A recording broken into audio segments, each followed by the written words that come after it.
What I'm about to say to you is, I believe, one of the greatest conflicts of interest that exists in modern life. You're worth more when you're sick than when you're healthy. And if you want proof, there is a $490 billion industry chasing you around, hoping that they get to manage you while you're in chronic disease. And chronic disease is heart disease, cognitive decline, autoimmune conditions, and diabetes. In this video, I'm going to share 3 really simple, highly practical things that you can do today to ensure that you're not dealing with chronic disease in the future, and a very short-term benefit that you'll experience within 2 to 3 weeks if you adopt these 3 very simple things today. But firstly, my name's Wayne. I run Learn Well Books. We're an international best-selling book publishing house, and this is Low-TED. We're learning one thing every day.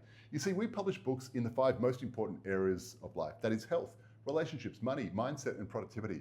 We know that a person that masters these 5 areas of life is going to have a great life. And in these videos, I share one thing with you. Sometimes it comes from one of our books, sometimes it just comes from research that we're doing, but one thing that's going to make a difference in your life across these 5 areas. Today, a lot of the content that I'm talking about comes from one of the first books that we ever published.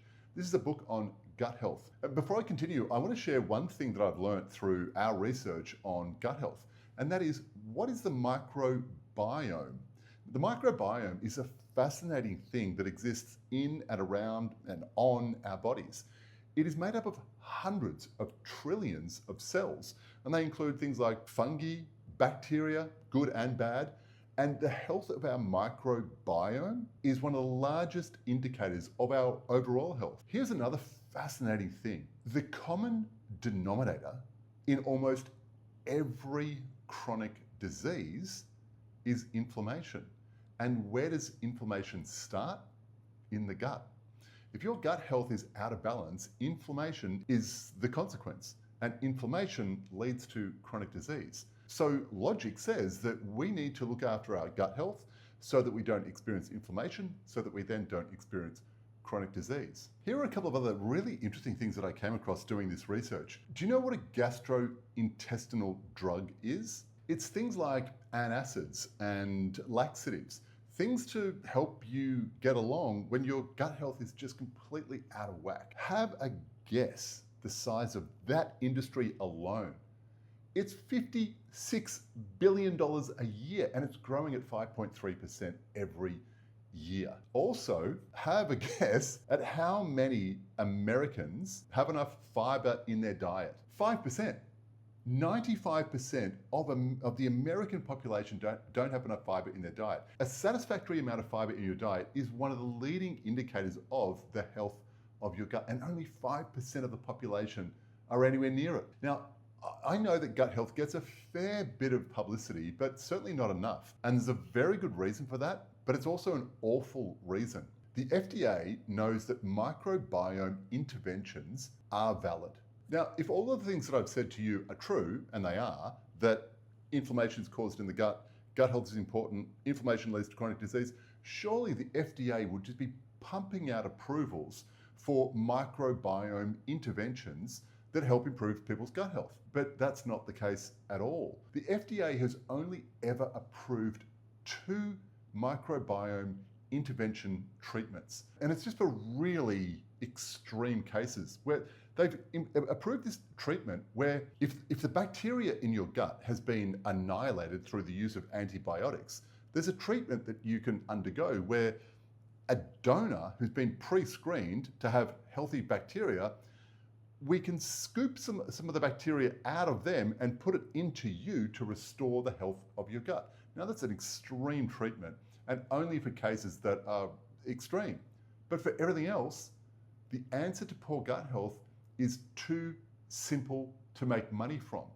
You know, I also discovered that it costs hundreds of millions of dollars to run trials to get FDA approval. So what does that mean? Well, it means that unless your product has the chance of selling way more than hundreds of millions of dollars worth of product, you would never put it up for review. One of the cute statements that I saw in the research was this: you can't get a patent for fermented cabbage. That's true, and it's true. You can't patent something that already exists. And fermented cabbage, as one example, is the solution to poor gut health. It's fermented food. The other unfortunate truth is that there is so much more money to be made in treating disease rather than preventing it. You know, as I've been doing this research, I've realized good health is a very lonely journey, because the only one that benefits from your good health is you and the people that care about you. But if you're unwell, so many people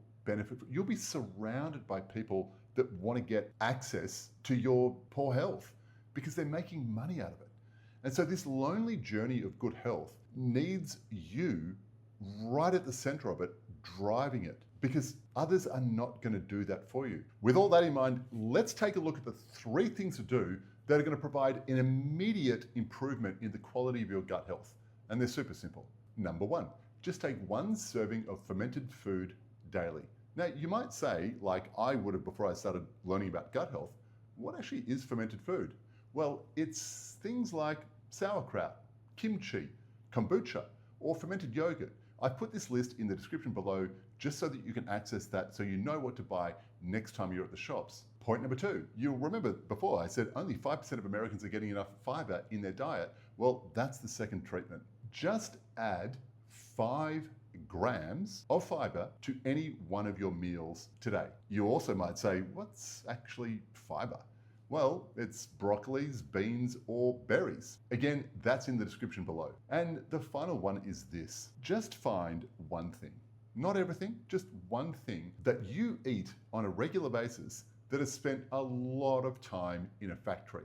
Find something that is a food-like substance, something that's ultra-processed, and just take that out of your diet. Not everything, just that one thing. It might be soda, it might be potato chips, something that kind of looks like food and tastes like it could be food, but it's not really food. Now, the promise of avoiding chronic disease sometime in the future is unfortunately not enough of motivation for people to take action. So let me make it even more short-term and immediately accessible to you so that you do take action on these 3 simple things. Within the next 2 to 3 weeks, if you adopt these 3 practices consistently, you will experience better mood, better digestion, better sleep, and increased energy within 2 to 3 weeks. I don't know about you, but I think that no chronic disease is good motivation. But hey, if I just get increased energy, better mood, even better relationships with the people around me, within the space of 2 to 3 weeks, my hair's gonna look better, my skin's gonna look better. I think that that's worth doing. Plus, these 3 simple things are super simple. And I just want to finish by repeating something I said before. Your health journey is potentially a lonely journey. You're the primary beneficiary. There's a lot of people that don't want to take you down that path. There's a lot of people that would prefer to put you on a very different path that's going to be commercially very beneficial for them. So I encourage you, again, take the lead in your health journey. I'm really happy to be alongside of you. We've got great resources here at Learn Well that you can benefit from. But before you consider any of those, please just start with these 3 simple tips. And again, if you want a reminder, just go to the description below. You'll find them all written there for you. Thank you so much for watching. This is Low Ted. We're learning one thing every day. I'll look forward to seeing you tomorrow.